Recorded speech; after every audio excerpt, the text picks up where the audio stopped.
Sehingga fokus kita atau titik berat kita adalah menyangkut masalah gizi kepada ibu hamil. Makanya kepada kader yang telah berhadir dan juga kepada Pak Beci, memang kami telah menyampaikan juga pada pertemuan Lokmin beberapa bulan yang lalu, yaitu bahwa kebiasaan-kebiasaan berubah tadi memang perlu kita berikan seperti sosialisasi ataupun pencerahan.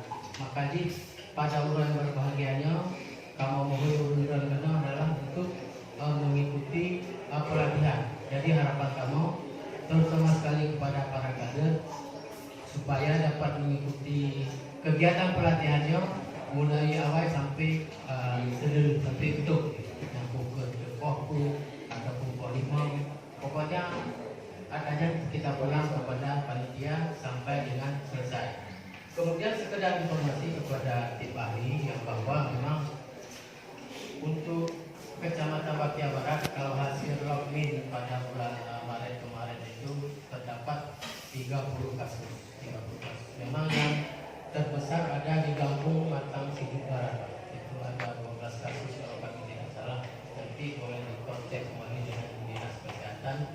Kemudian kalau desa-desa lain memang tidak terlalu banyak, ada yang 2, rata-rata memang 2, 1 Matang Sidik Timur, Matang Sidik Tengah, mungkin yang tapi yang lebih dominan ini Kampung Matang Sidik Barat, itu terdapat masih 12 kasus.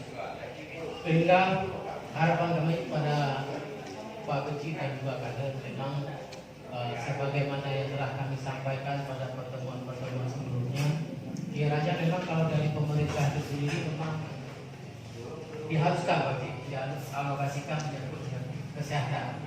Jadi tadi kita anggap sepele masalah kesehatan, karena dengan terjaganya kesehatan otomatis tingkat kesejahteraan masyarakat kita juga akan meningkat. Jadi Bapak dan Ibu sekalian, harapan kami baru supaya ini menjadi perhatian kita bersama, sehingga untuk ke depan Kecamatan Baktia Barat ini walaupun angka memang kita sudah tidak terlalu tinggi, tapi bisa kita turunkan angka kasusnya menjadi lebih rendah lagi. Kemudian juga memang ini kaitannya juga dengan masalah gizi, masalah sanitasi, sehingga itu ada keterkaitan. Jadi antara gizi dan juga sanitasi juga perlu menjadi perhatian kita bersama. Memang kami melihat ada beberapa desa yang telah mengalokasikan dana untuk memprioritaskan masalah kesehatan, dan juga memang di kecamatan kita dari tingkat imunisasi juga pun masih sangat kurang, sehingga kepada kader-kader yang telah menjadi peserta pada hari yang berbahagia ini, kami sangat mengharapkan supaya informasi nanti yang diterima dari narasumber kita pada hari yang berbahagia ini dapat disampaikan. Jadi seperti kampung masing-masing, terutama kepada kaum ibu yang lebih mudah mungkin, karena memang punya untuk kaum bapak memang mungkin agak susah betul. Susah betul yang untuk benar-benar sampaikan, yang untuk abang sampaikan melalui Pak Beci ataupun perangkat kampung lain yang agak berbeda. Jadi harapan itu supaya dapat kita mengikuti dengan baik dengan sampai dengan acara ini selesai dengan sempurna. Dengan mengucapkan Bismillahirrahmanirrahim, acara pengembangan sumber daya manusia di Kecamatan Baktia Barat secara resmi kami nyatakan dimulai. Semoga Allah Subhanahu wa taala melimpahkan taufik dan hidayah kepada kita semua. Amin ya rabbal alamin. Assalamualaikum warahmatullahi wabarakatuh. Tentang tandingan pada kesempatan ini kita nanti akan dipimpin oleh koordinator TA Kabupaten kita, yaitu Abi Muhammad. Kepada Abi dan para pelatih dipersilakan. Assalamualaikum warahmatullahi wabarakatuh.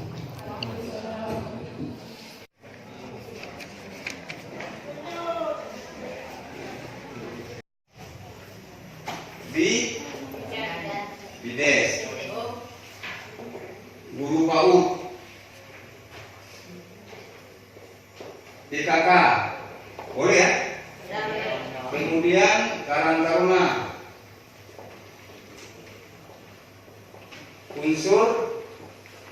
pemuda, seleb, lembaga atau instansi yang peduli tentang stunting. Dari semua ini dipilih salah satu koordinator. Kalau saran nanti koordinator dengan komisi karena terlalu sibuk. Bisa kaget ya, bisa yang lain. Siapa lagi di sini harus ada? PLD, pendamping lokal desa. Nah itu harus ada. Biar dia sini. Apa kegiatan yang dilakukan di kampung? Kegiatan yang dilakukan di kampung itu adalah yang pertama rembuk stunting. Rembuk ini sama seperti musyawarah. Rembuk stunting itu apa yang dibicarakan? 5 paket layanan tadi. Sebelumnya. Nah ini dia. 5 paket layanan tadi yang dimusyawarahkan. Contoh layanan kesehatan ibu dan anak. Ya kan? Contoh tadi misalnya pemberian makanan tambahan. Itu diplot dana di situ. Kemudian integrasi konseling gizi, air bersih. Contoh misalnya usulannya pengadaan jamban sehat 20 kakak, 20 keluarga. Itulah yang usulan di situ. Perlindungan sosial, layanan PAUD.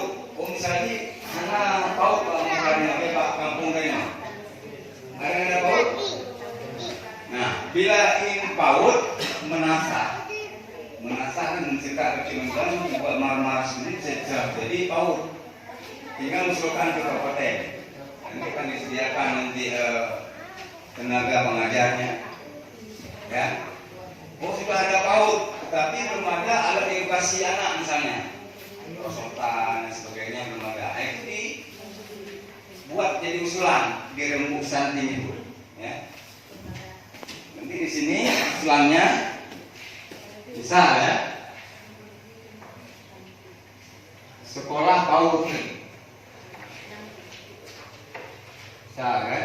Terus alat edukasi namanya panitia pelatihan musyawarah desa. TPI. Usulan tadi ini yang 5 tadi ini kan dari desa kampung itu.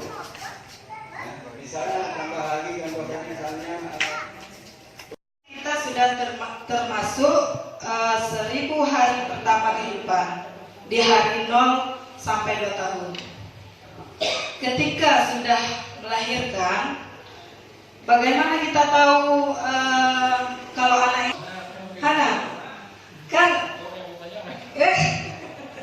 karena anak ibu kan pernah hamil, kadang sebelum melahirkan bacaan kita tahu bahwa bayinya dia itu terdeteksi stunting. Coba Hana mencoba WSG, Hana kita tahu jika balik mencoba perkembangan bayi stunting itu kapan kita tahu? Ketika dia sudah lahir bisa, sebelum lahir juga bisa. Tapi stunting dan baru masih bisa kita cegah. Kalau sudah menyentuh garis hijau, misalnya nanti ada garis hijau itu dia aman. Artinya tidak terkena stunting. Apabila bayi umur 3 bulan, di garis merah misalnya dia tidak tersentuh sedikit pun garis kuning ataupun hijau, itu baru dikatakan dia otomatis dia stunting. Nah, disinilah kita datang. Nanti dia di sini ada ukuran dari, iya, dia ada, itu memang pasti ada. Hana mungkin itu Rida ngasih ke Hana ngasih. Oh enggak, dia ada perempuan ada laki-laki. Ketika laki-laki juga demikian, berarti lebih panjang lebih panjang bayi cih daripada perempuan, ya. Hai nasib bayi tanya lahir dari pun lahir kalau konklus sekian si nasib memang dia tinggi. Nah, dia di sini ketika kita tahu dia udah berumur misalnya katakanlah 9 bulan, katakanlah 9 bulan. Ketika tidak mencapai 65,3